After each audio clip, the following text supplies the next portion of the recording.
आई अगं आरसा का ठेवलाय स्वामींच्या मागे? आता तरी सांग. सगळे विचारताय मला.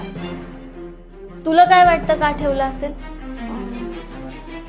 मी स्वामींसमोर उभी राहून जी प्रार्थना करते, जो आशीर्वाद घेते, तो माझ्या नेहमी लक्षात राहावा म्हणून.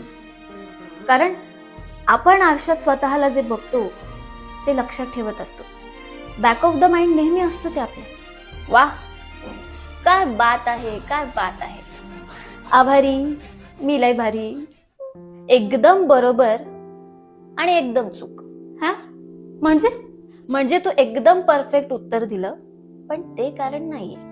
मग काय कारण आहे सांगा मातोश्री?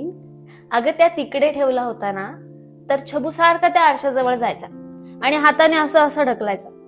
मग तो आरसा पडू नये आणि छबूला लागू नये म्हणून सगळ्यात सेफ ठिकाणी ठेवला, स्वामींच्या मागे. समजलं? आईला उगाच एवढं डोकं लावलं. चांगली गोष्ट आहे, वापर तर झाला.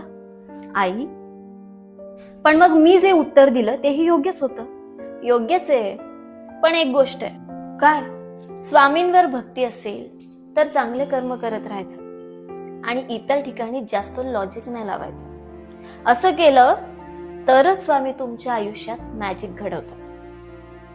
हे बरोबर आहे.